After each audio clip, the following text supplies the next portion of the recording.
आज मैं एक ब्रह्म यज्ञ का जो शीर्षक है मार्जन के मंत्रों पर चर्चा के लिए आपके सामने तैयार हो। उम्मीद करता हूं कि मार्जन का हमारे जीवन में क्या महत्व है और मार्जन ऋषि ध्यान ने संध्या के मंत्रों में क्यों जोड़ा है, आखिर इसकी आवश्यकता क्या है। पहला प्रश्न उठता है कि आखिर मार्जन कहते किसे हैं। मार्जन शब्द बनता है मृजु शुद्धो धातु से, अर्थात जो हमें पवित्र करता है, पुनातिकरण करता है। पवित्रीकरण पुनातिकरण का नाम है मार्जन। कभी अगर आप पहाड़ों में गए हैं, पगडंडियों को यदि आपने देखा हो, तो जहां जहां हम इंसानों के पग पड़ते हैं, पैर धरे जाते हैं, वहां वहां रास्ता साफ हो जाता है, शुद्ध हो जाता है। पगडंडियों में अगर कभी आपने अनुभव किया हो, जहां जहां से इंसान गुजरेगा वहां वहां साफ हो जाता है, वहां पर घास नहीं उगती है, रास्ता बन जाता है, पवित्र हो जाता है, साफ हो जाता है। मार्जन जिस धातु से बना है उसी धातु से मार्ग भी बना है। मार्ग और मार्जन अगर देखा जाए तो मार्जन के मंत्र मार्ग तैयार करते हैं, प्रशस्त पथ प्रशस्त करते हैं हमारे लिए। ये छोटी चीज नहीं, बल्कि मार्जन से जब हम पुनातिकरण की तरफ जाते हैं, पवित्र होते हैं, तो पवित्र होने से क्या होता है, हम पात्र बनते हैं। बिना पात्रता के जीवन में हम कुछ भी नहीं पा सकते। पात्रता हमें हासिल करनी ही पड़ेगी। पात्रत्वात् धनमाप्नोति, धनात् धर्मः ततः सुखम्। पात्रता से ही हम धन को प्राप्त कर सकते हैं। पात्र के बिना कुछ भी हासिल करना असंभव है। अगर एक विद्यार्थी को कक्षा में अच्छे नंबर लाना है, तो उसे पात्र बनना पड़ेगा कि मेरे अंदर जो कुछ भी आचार्य, शिक्षक, अध्यापक जो कुछ भी मुझे देना चाहता है, क्या मैं उसके योग्य हूं। और बहुत महत्वपूर्ण बात मैं आपके सामने रखना चाह रहा हूं। एक बार एक व्यापारी, उसका ऊंटों का व्यापार है, वो ऊंटों को लेकर के दूसरे शहर में जा रहा है। और सामान्यतया किया क्या जाता है कि ऊंटों के गर्दन को और पैर को बांध दिया जाता है। कुछ उसकी ऊंट की संख्या 40 रही होगी, और 40 ऊंटों के बाद वो चला अपनी यात्रा के साथ अपने सामान लेकर के। गलती से उसके पास 39 रस्सी थी, एक रस्सी कम पड़ जाती है। 39 ऊंट तो बंध जाते हैं, एक ऊंट अपने खूंटे पर नहीं बंधता है, नहीं बांध पाता है। एक संत थे, एक महात्मा थे, वो गया, महाराज कुछ करो, कैसे हो सकता, मेरे पास रस्सी नहीं है। तो महात्मा जी अनुभवी थे, उन्होंने कहा तो बहुत आसान काम है। वो खूंटे के पास उस ऊंट को ले गए और उन्होंने अभिनय किया जैसे ऊंट को बांधा जाता, उसकी गर्दन नीचे की, और उस पर ऐसा भी नहीं किया कि रस्सी बांध रहे हैं, फिर पैर में और फिर वो खूंटे में बांध। अब देखा तो वाकई ऊंट वैसे हो गया जैसे 39 ऊंट बंधे हुए थे। उसने भी महसूस कर लिया कि मुझे बांध दिया गया, और वो आराम से खूंटे में बंद करके बैठ गया। अगले दिन सफर शुरू होता है। अब 39 के 39 ऊंट को उसने खोला, लेकिन जो 40वां ऊंट था उसको लगा कि यार ये तो बंधा ही नहीं, उठ जाएगा। उसने मारा पीटा, उठाई नहीं। अब बोले भाई महात्मा जी ने कर तो कर क्या दिया इसमें। फिर महात्मा जी के पीछे ढूंढने लगे। महात्मा जी ने कहा भाई ये बहुत आसान काम है। कि क्या कि कल हमने अभिनय किया था इसको बांधने का, अब अभिनय करना है इसको खोलने का। खोलने का तो तुमने अभिनय किया है, तो खोलने का अभिनय महात्मा जी ने किया और उठ गया और चल पड़ा। सच्चाई ये है कि हम सब लोग किसी ना किसी चीजों में बंधे हुए हैं। वो अपनी इच्छाओं में बंधे हो सकते हैं, अपने संकल्पों में बंधे हो सकते हैं, कुछ भी बंधे जरूर हैं। लेकिन जब कोई महान व्यक्ति या कोई शास्त्र जब हमें रास्ता दिखाता है तो सबसे पहले हमें बताता है कि तुम यहाँ अभिनय करने आए हो, ये परमानेंट नहीं है तुम्हारा निवास। तो मार्जन मंत्र हमें बताता है कि हम जब चाहें तब अपने को नई यात्रा के लिए तैयार कर सकते हैं। और उसके लिए पहला जो मंत्र है वो बहुत महत्वपूर्ण है, वो भूः पुनातु शिरसि। तो भूः पुनातु शिरसि, भू का अर्थ है प्राणों का प्राण, हम लोग सब जानते हैं। भू का अर्थ है उत्पन्न करने वाला। सबसे पहले हमारी उत्पत्ति का लक्षण क्या है? हमारी उत्पत्ति का लक्षण है कि हम सोच सकें कि हम पैदा हुए हैं। वो क्या है? हमारा ज्ञान। हमारा शिर जो है इस बात का प्रतिनिधि है कि हम ज्ञानवान हैं, हमारे में सोचने, समझने, विचारने की क्षमता है, इसे बोलते हैं सिर। और सिर में कहा जाता है जब हम सुसुप्ति अवस्था में होते हैं, जब सो रहे होते हैं, तो मन ब्रह्मरंध्र में चला जाता है। तो ब्रह्मरंध्र भी कहाँ है? जहां पर माताओं को पता है जब बच्चा पैदा होता है तो यहाँ पर जो धड़कता है बहुत ही कोमल स्थान होता है ब्रह्मरंध्र, या जहां हम चोटी ये पूरा हिस्सा। तो सोते समय सुसुप्ति अवस्था में हमारा मन ब्रह्मरंध्र में चला जाता है। ध्यान देने की कोशिश कीजिएगा। तो सबसे महत्वपूर्ण चीज है कि हम अपने उत्पत्ति को, अपने पैदा होने को यदि महसूस करना चाहते हैं तो हमें अपना सिर पवित्र करना बहुत जरूरी। सिर का पवित्र होना, सर का पवित्र होना बहुत आवश्यक है। बिना सिर की पवित्रता से, अर्थात कैसा ज्ञान लेना है, कैसे विचारों के साथ आपको जुड़ना है, कैसे संगति के साथ आपको रहना है, ठहरना है, ये सारा का सारा निर्देशन हमारा सिर करता है, मस्तिष्क करता है। अब एक तो होता है ज्ञान और एक होता है ज्ञान को बढ़ाना। न्यूरॉन्स जो भी कुछ है वो हम इंद्रियों के द्वारा हम ज्ञान को बढ़ाते हैं। हम जो अनुभव करते हो किसके द्वारा? ज्ञान इंद्रियों के द्वारा। तो दूसरे नंबर पर जो मंत्र आ रहा है वो है, महावाक्य कह सकते हैं, वो है ओम भुवः पुनातु नेत्रयोः। भुवः पुनातु नेत्रयोः का मतलब है उत्पत्ति के कारण हमारी आंखों में पवित्रता रखें। आंख यहां पर इंद्रियों का उपलक्षण है। उपलक्षण जानते हैं आप लोग माता जी? उपलक्षण प्रतिनिधित्व करता है।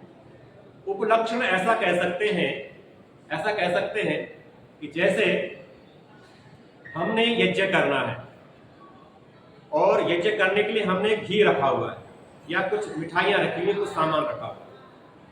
तो किसी छोटे बच्चे से हमने कहा देख कौवा जो घी को न खा जाए, कौवा घी को न खा जाए, तो कुत्ता आ जाए तो कुत्ता को खाने देंगे। तो उपलक्षण का मतलब है सामान्य नियम है, जो भी उस घी को नुकसान पहुंचाएगा उससे बचाना, ये उपलक्षण होता है। तो नेत्र यहाँ पर उपलक्षण है इंद्रियों का। आंख ही नहीं, जितनी भी हमारी ज्ञानेंद्रियां हैं, ज्ञानेंद्रिय कितने सेंस ऑर्गन्स? 5 है। उन 5 सेंस ऑर्गन्स के लिए यहाँ पर नेत्र शब्द है, क्योंकि हम जो हमें देखता है उसी से हम बहुत कुछ चीजें समझ पाते हैं। तो ज्ञान के लिए देखना बहुत आवश्यक है। तो ज्ञानेंद्रियों के लिए नेत्र उपलक्षण। अब देखिए, भू पुनातु शिरसि भुवः पुनातु नेत्रयोः। सबसे महत्वपूर्ण काम क्या है? सबसे महत्वपूर्ण काम देखना। इसलिए एक शब्द है पशु। पशु, पशु के लिए क्या अर्थ है? पश्यति इति पशु, जो देखता है वो पशु। इंसान पशु नहीं है। इंसान को देखना नहीं, क्या होना चाहिए? दिखना चाहिए। इंसान को दिखना चाहिए। अगर दिखना आ गया तो इंसान बन गया।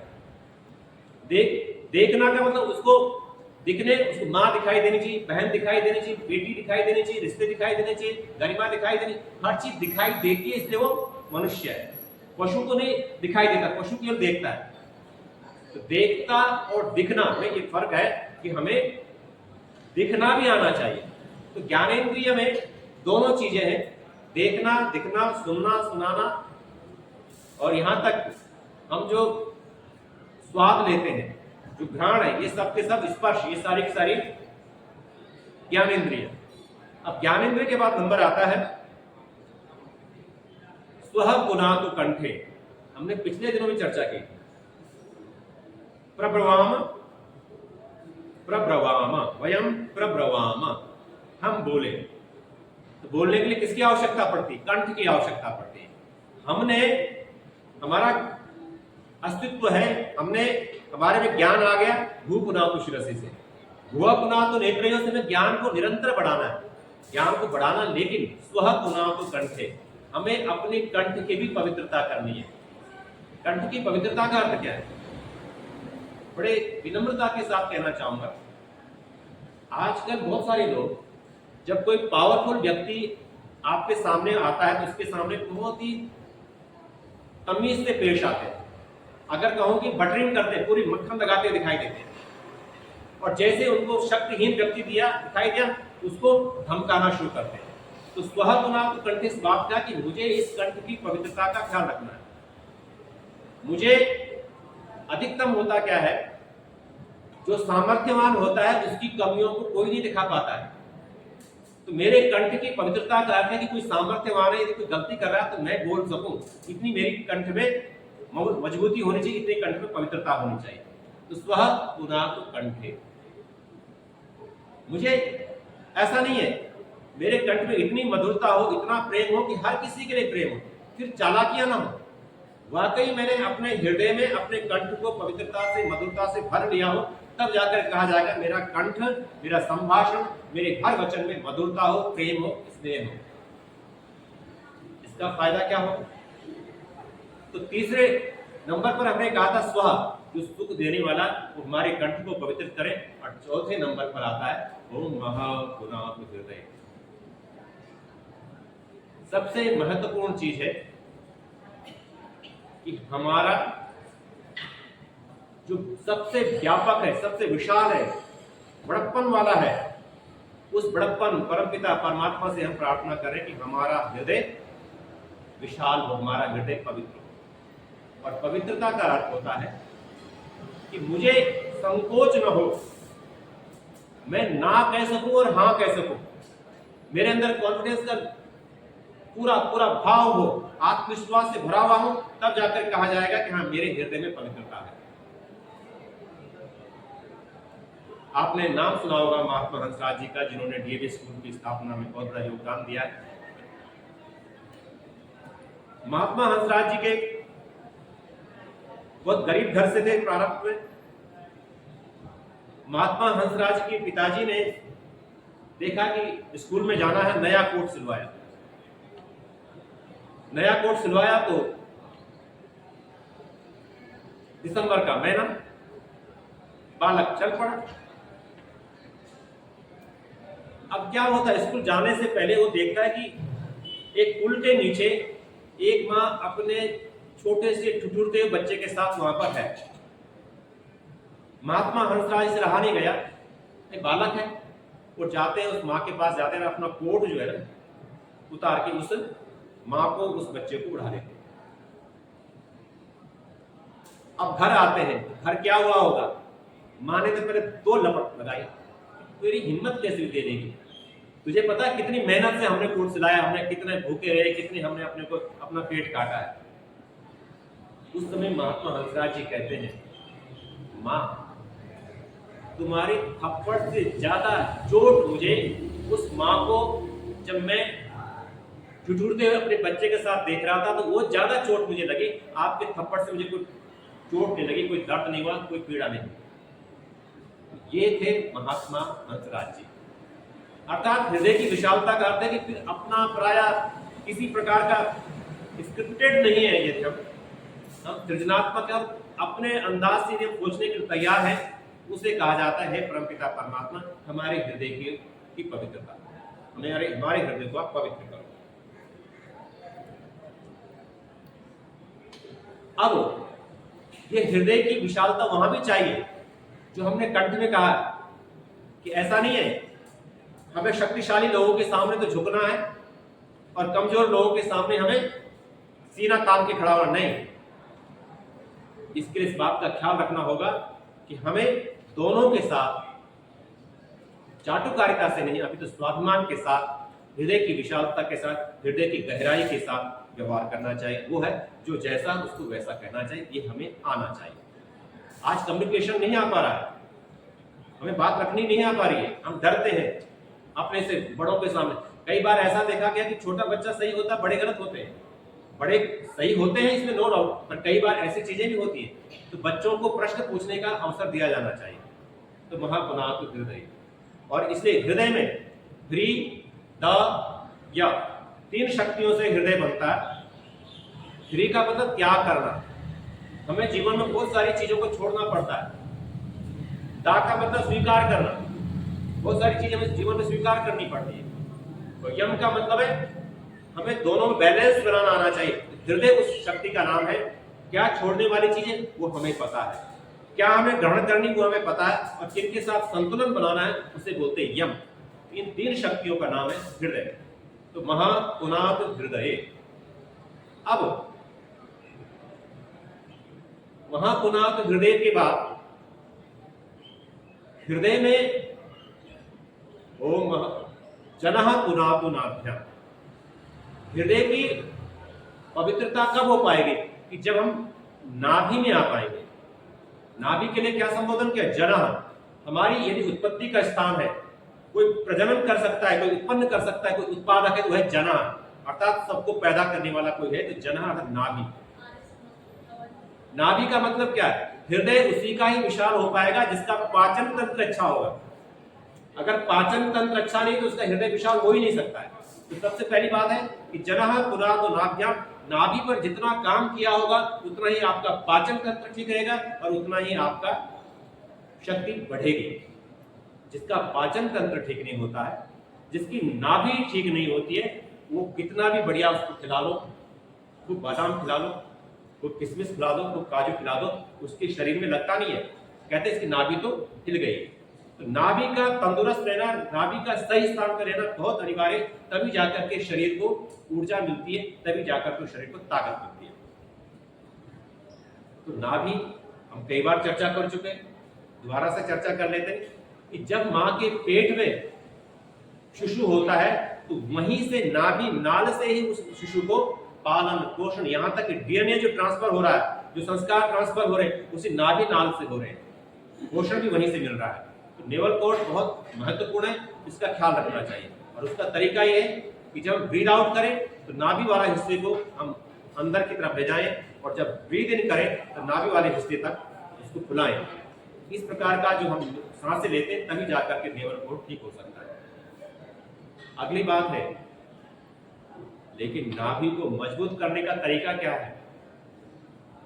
नाभि को शक्तिशाली बनाने का तरीका क्या है? अगला क्या है? जनः पुनातु नाभ्याम तपः पुनातु पादयोः। हम है तपस्वी, कौन है? परमपिता परमात्मा सबसे ज्यादा तपस्वी है, संतप्त करता है दुष्टों को। तो वो तपस्या किसमें? हमारे पैरों में। जो जितना ज्यादा अपने पैरों का उपयोग करेगा उसकी नाभि उतनी ही ज्यादा ठीक रहेगी।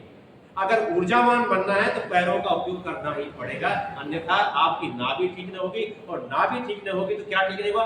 हृदय ठीक नहीं होगा, और हृदय ठीक नहीं होगा तो आपका कंठ ठीक नहीं होगा, और कंठ ठीक नहीं होगा तो आपकी इंद्रियां ठीक नहीं होगी, आपके प्राण काम नहीं करेंगे। अगर आपकी 60 साल हो गए थे, 65 साल हो गए, तो मॉर्निंग वॉक कम से कम जरूर कीजिए। अगर आपको अपना सारा सिस्टम ठीक रखना है तो पैरों से काम लेना जरूर शुरू कीजिए। अगर पैरों से काम लेना नहीं आता है तो आपका शरीर निरंतर क्षीण होता जाएगा और आपकी याददाश्त भी कमजोर होती जाएगी। फिर क्या होगा? बुढ़ापा हमारा किसी न किसी तरह से दूसरे के अधीन हो जाएगा।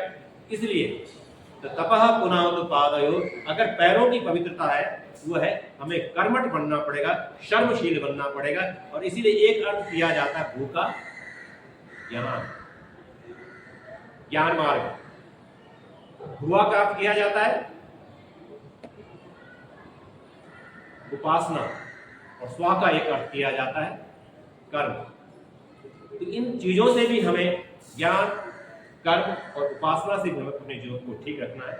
और एक बात, ओम तपः गुणात् पादयों के बाद इसकी आवश्यकता है। हमेशा हमेशा वर्तमान में रहने की आवश्यकता है। तो वर्तमान में रहने के लिए क्या करना पड़ेगा? दोबारा से कहा है सत्यम पुनातु पुनः शिरसि। अब देखिए, सत्यम का अर्थ लोग ये समझते हैं ट्रुथ। ट्रुथ क्या है?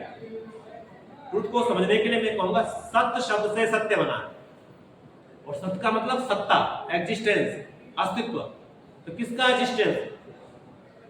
पहली बात तो परमात्मा का एग्जिस्टेंस भी हम बहुत जल्दी बोल लेते हैं। उससे पहले हमारे अपने प्राणों का एग्जिस्टेंस। हमें हमेशा वर्तमान में रहना है, क्योंकि सांसें ही है तभी वर्तमान है। जैसे सांसें खत्म, मैंने कहा था ना प्राणों में, जब तक प्राण है तभी तक हम प्राणी हैं। जब तक प्राण है तभी तक हम प्राणी हैं, और प्राण गए प्राणीपना खत्म। तो सत्यम पुनातु पुनः शिरसि। और जिस बात को दोबारा कहा जाता है वो क्या मतलब? सबसे ज्यादा महत्वपूर्ण। बार बार हम कहते हैं याद रखना, याद रखना, याद रखना। तो सबसे महत्वपूर्ण चीज क्या है? कि हमें हमेशा वर्तमान में रहना है। खेल क्या हो रहा है कि हम वर्तमान में नहीं होते, इसलिए दिक्कत है। हम हमेशा या तो कल्पना में चले जाते हैं भविष्य में, या स्मृतियों में चले जाते हैं, पुरानी यादों में चले जाते हैं। तो मैं जो कहना चाह रहा हूं कि सत्यम पुनातु पुनः शिरसि। हमें सत्य को हमेशा हमेशा इस बात के रखना पड़ेगा कि हमें वर्तमान में रहना पड़ेगा। मुझे एक कहानी याद आ रही है। स्वामी रामतीर्थ महाराज, उन्होंने टिहरी में, अगर उत्तराखंड में जानते होंगे तो टिहरी में उन्होंने समाधि ली थी, जल समाधि ली थी। लेकिन जल समाधि उनके बारे में कहा जाता है।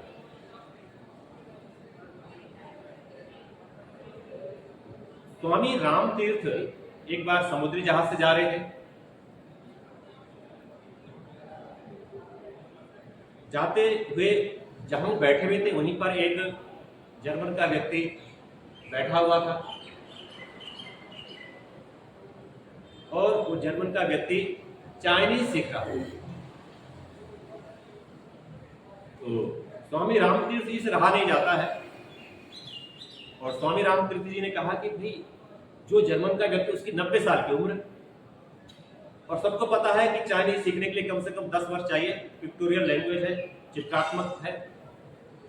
तो स्वामी जी से रहा नहीं गया। स्वामी जी ने कहा उनसे कि भाई ये बताओ, आप चाइनीज क्यों सीख रहे हैं? तो जो व्यक्ति 90 साल में चाइनीज सीख रहा हो, इतना तो मान के चले उसने समझ लिया होगा प्रश्न किस लिए किया जा रहा है। जिसके अंदर इतनी ताजगी है, इतना तरोताजा है, इतना युवा है, उसको समझ में तो आ गया। उसने कहा हाँ, तुम बात तो सही कह रहे हो। मैं भी जानता हूं कि चाइनीज लैंग्वेज में एक्सपर्ट बनने के लिए लगभग 10 साल चाहिए। पर एक बात बताऊं तुम्हें, मेरा 90 साल का अनुभव बताता है कि जो मेरा पहला दिन था, उस दिन भी ये शंका थी मेरे पेरेंट्स को, सबको, पता नहीं मैं अगले पल जिंदा रहूंगा या मर जाऊंगा। पैदा होने के बाद एक डाउट तो रहता है। फिर वो कहता है लेकिन मेरा 90 साल का अनुभव ये बताता है कि जब तक आप सीख रहे हो तब तक आपका मृत्यु कुछ नहीं बिगाड़ सकती। और अब मुझे लगा तुम भारत के हो, इसीलिए तुम्हारे जैसे लोगों के कारण भारत स्वतंत्र हुआ है। इतनी नेगेटिविटी तुम्हारे अंदर है। तो जब तक हम सीखते रहेंगे तब तक हम युवा रहेंगे। और यही पुनः शिरसि का अर्थ है कि मुझे हमेशा अवेयर रहना है, चैतन्य से भरपूर रहना है, ताजगी से भरपूर रहना है। अगर मैं ताजगी से भरपूर हूं तो मैं 90 साल का युवा हूं,